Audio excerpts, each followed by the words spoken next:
Hey guys, in today's video I want to talk about how to increase club head speed with your driver. This is one key way we can get you guys hitting the ball a lot farther off the tee.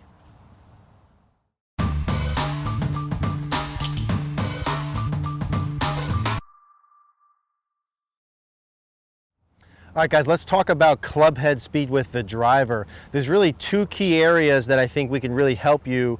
The point of today's video is to give you something you can go take right away and increase your speed.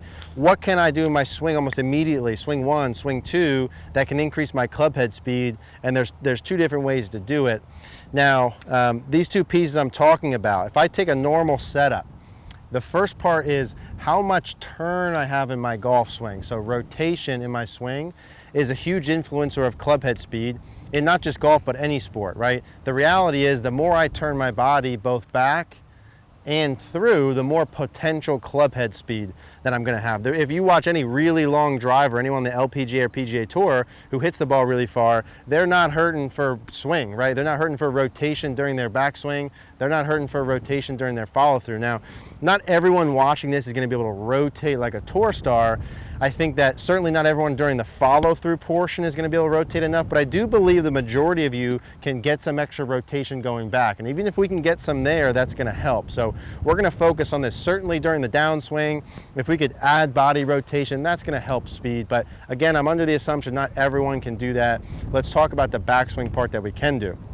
So you watch a Bubba Watch and you watch long drive shows, right? They have huge backswing turns, huge backswing turns. They're certainly not trying to keep their hips steady and kind of coil their upper body against their hips or some kind of thing like that. It's a huge turn of everything. So if I wanted to hit the ball the farthest and I wanted to gain the most speed from my address position, I would turn my entire body back the most. What I really want you to focus on is the belt buckle turn. Too many of you lose body turn and lose club head speed because you don't turn your belt buckle or your hips back far enough. You turn your upper body decent, but you don't turn your hips back far enough. If I was gonna play a sport, if I was gonna play baseball, let's say, and I was gonna make a swing, if I was gonna throw a ball, any kind of power movement, would I be able to create more speed from a position back here or a position that looked like this?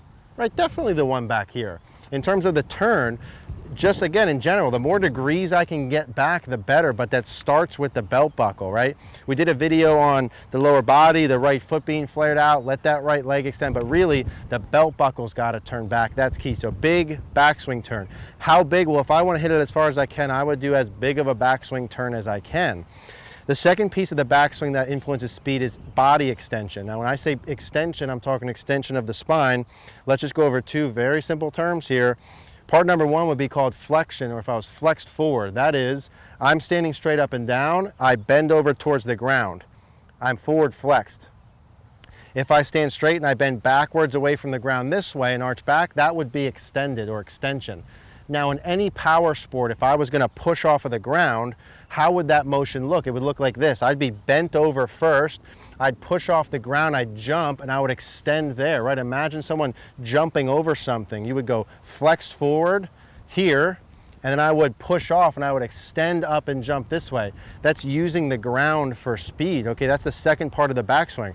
Not only do I want rotation or body turn, I want to utilize the ground to push force into the ground and create speed. How do I do that? Well, part of it at the top is I want to create some of that extension if I can. I want to create some of this. Now, all that is I stand here and I bend back this way. There's my extension.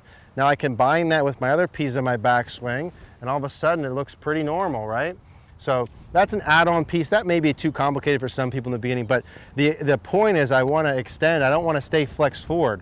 What does the golfer look like, right? The guy who plays and never misses a fairway but hits it nowhere off the tee, they look like this. They bend forward going back, they hit the ball, and they bend forward coming through, and the ball goes absolutely nowhere, but it goes straight. That's not the point of this. What will be the opposite of that? I want to let myself get up and off of it. I want to flex back down, bend forward, and I want to kick back out of it when I come through, but we'll get there.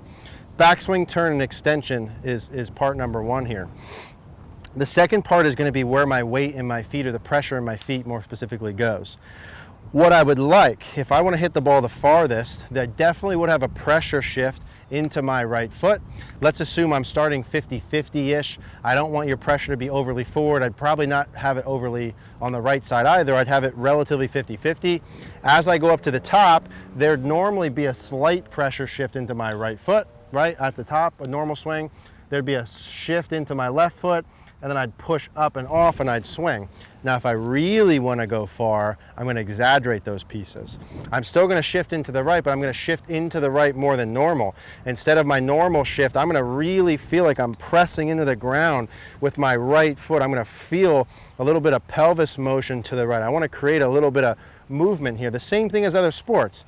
If you watch a home run hitter like this, right, what is that going to look like? I'm going to have a little bit of movement and then I push off when I go. If I want to throw a ball here, I'm going to have a little bit of movement and then I push off. A tennis racket, a little bit of movement and then I push off. I'd never swing a baseball bat being forward, going more forward and then pump off, right? I'd have some motion. I'd never hit a tennis racket by going that, right? I'd have motion the whole time, whether I threw a ball. If I wanted speed, the same thing applies to the golf swing. Little bit of shift into the right, probably more than you think if I want to exaggerate. Big turn, big extension, go back. If I've got an open par 5, now listen, am I doing that on a tight par 4 or every golf swing? No. I'm talking if I want to create more speed, if I want to bomb a ball in the beginning until I get used to it.